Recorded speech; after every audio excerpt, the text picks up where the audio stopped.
Top 5 Fanboy Gripes. Number 4, The Voyage of the Dawn Treader.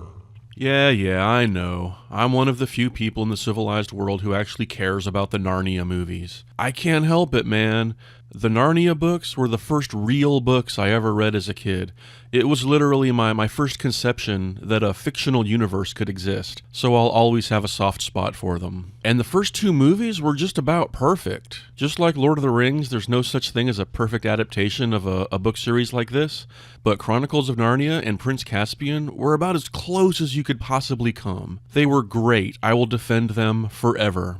But man, did they drop the ball on The Voyage of the Dawn Treader. The reason this sucks so bad is that because, like a lot of people, it's probably my favorite book of the series. See, the first two books, they involved heroes fighting against an evil tyrant. You know, pretty good. But Voyage of the Dawn Treader, the third book, is where the universe gets way more vast and interesting. The heroes get on a ship, and they sail into the unknown to find the 7 missing lords that were banished by Prince Caspian's evil uncle. But as they sail onwards, the world gets stranger and more magical, so even after they locate the missing lords, they feel compelled to keep going. It becomes a head trip. It's like they're getting closer and closer to some dividing line between the human world and the divine world. Reality starts to change and get all freaky, but it does not have a big defeat the villain climax at the end. There's no villain, and it ends very poetically on this gorgeous moment of awareness and beauty. So, obviously, since this is a big blockbuster movie, they needed some kind of conflict at the end. They had to find a conflict from the book and really amp it up. But they chose the wrong one. They took the laziest, stupidest route possible. The screenwriter sifted through the book, and he said, Oh, okay, here we go. There's a part where they encounter a dark island, and there's also a part where they fight a sea serpent. So let's combine those two into a big dark island. It's like an evil magical thing, and it manifests like a sea serpent for them to fight and stab and kill with like their swords and stuff. No, wait, they have to collect the 7 swords of the 7 missing lords to defeat it, and it takes the form of the White Witch from the previous movie, so we can like CGI some Tilda Swinton in there. Is it really her, or is it just assuming her form, or like is it reading their minds? Like,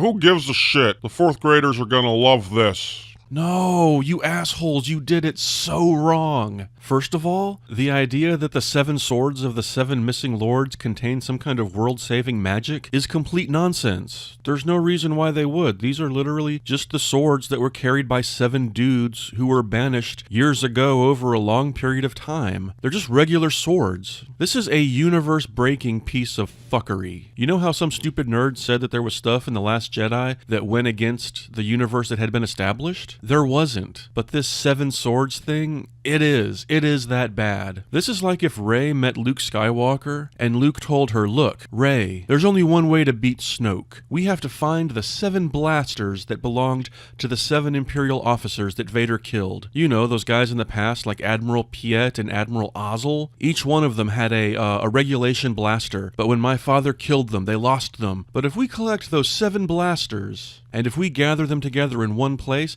and put them on top of another, they'll glow with magic light, and Snoke will die. Fuck, it's that bad. Why did they do that?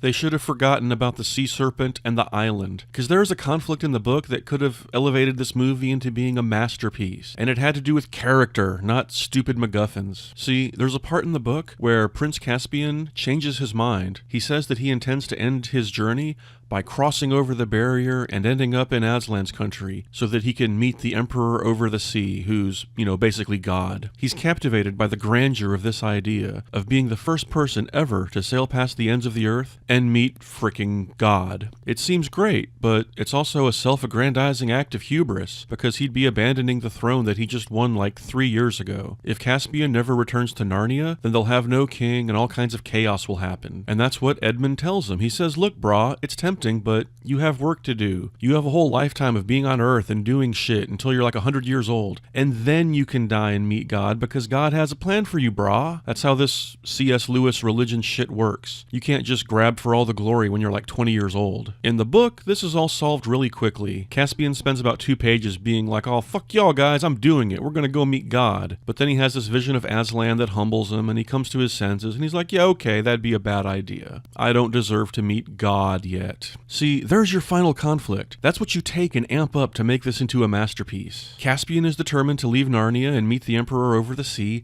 and Edmund has to stop him. By this time in the movie, at the end, Edmund has forgotten the real world, and Caspian is like his brother, but he has to stop him for his own good and for the good of everyone else. And their personal conflict, it builds and builds and gets more heated, and it ends with them having like a magnificent sword fight at the world's end against some impossible landscape with stirring music and the special effects and the whole 9 yards, and it's just spellbinding. These 2 characters who love each other, but one of them is overcome by his arrogance and his desire, and the other one has to reluctantly, battle him to save his soul. Just, it would have been great. And Caspian would make a fatal strike, but Lucy gets in the way and she's stabbed instead.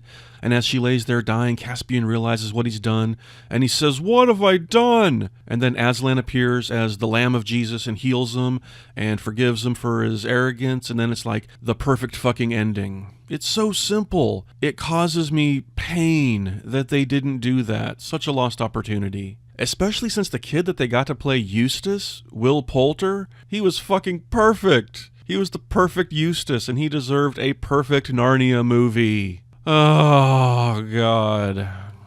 By the end of this movie, I was just sitting in my chair going, fuck!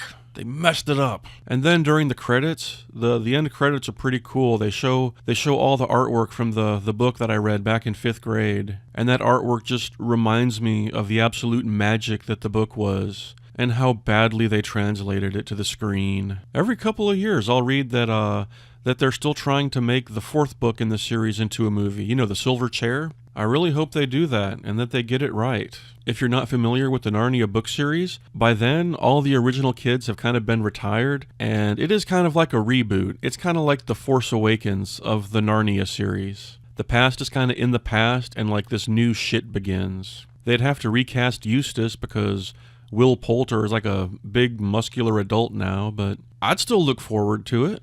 Anyway, tune in tomorrow for my number 3 fanboy gripe. It's about how Harry Potter should have died.